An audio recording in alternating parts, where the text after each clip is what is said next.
Good morning. Today we are going to discuss about the flow regime analysis in a bioreactor. So the aim of this experiment is to study the flow pattern, to find out the flow pattern in the bioreactor. That is the aim of the experiment. So what is the principle behind this experiment is? Say for example, within the bioreactor, the mixing pattern is an important aspect in order to get a homogeneous mixture inside the fermenter. Say for example, inside the reactor, you have a central shaft that is called as agitator. This central shaft is attached with the impellers. So the impeller, which we can able to mix the liquid with fermented broth or water, whatever we fill in with the reactor, how effectively it can able to throw the liquid, and so that it reaches the entire region of the reactor within the reactor. So even it should reach the rate at which the velocity it throws the liquid by the impeller, it should reach the dead zones of the reactor also. So that is what the idea. So how effectively the mixing pattern could be helpful in converting the maximum conversion of the reactor. So in order to understand this, what we are going to do is, we told that the impeller is going to mix the reactor contents within the reactor. So how this impeller is functioning? So it is fitted with along with the central shaft called agitator. The agitator is, in turn, it is rotated by using a motor. So what happens is, when it is fitted with the seal and mechanical seals, and when it is rotating, there will be a restriction so that it will reduce the speed. So when you vary the speed of the agitator, like RPM, when you vary the RPM, rotation per minute, say for example in an increasing manner, starting from 100, 200, 300, 400 and 500 and so on, when you increase the RPM, how the mixing is going to be effective. That is what we are going to find out. See, in order to rotate the agitator, we need power. So electrical power it is required. So the power is denoted by the simple formula that is called NP is equal to P divided by NQ d to the whole power 5 and rho. So P is nothing but the power that is required, and N is nothing but the rotation per minute, that is the RPM, rate at which the stirrer rotates, the impeller rotates, and this is nothing but the diameter of the impeller, and rho is nothing but the density of the liquid.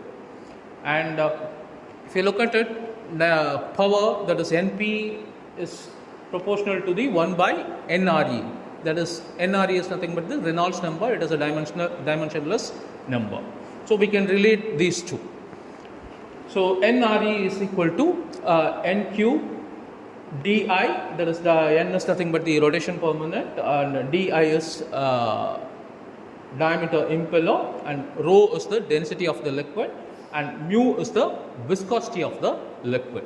So say for example, you just imagine you are rowing a boat that is suspending in the water.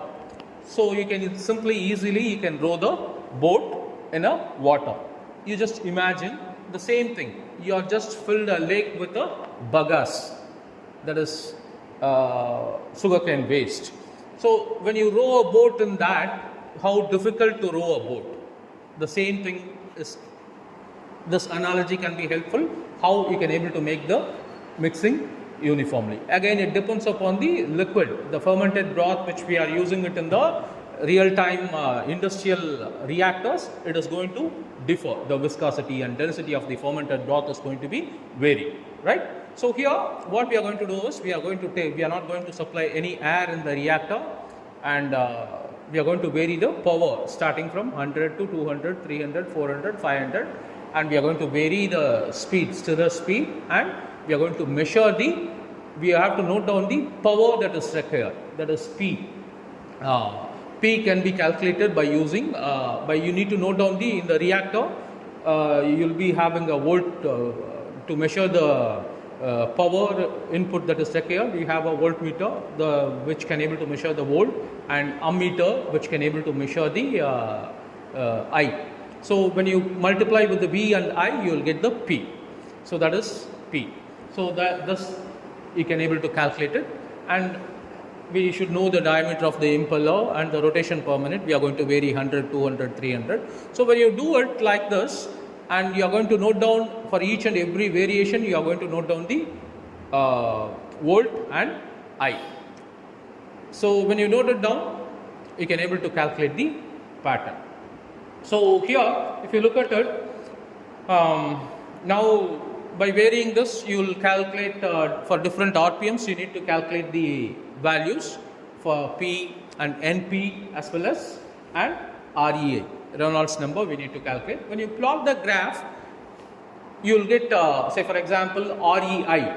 REI, if it is it is less than 10, then this flow pattern is called as laminar flow. So laminar flow, it is not the power required for the laminar flow is not dependent on the density, but it depends on the viscosity. Whereas in the case of turbulent flow, so if turbulent flow is above 10 to the power 3 or 10 to the power 4, then this flow pattern is called as turbulent flow, where the turbulent flow, the power required is not dependent on the density of the liquid, but it is dependent on the viscosity of the liquid.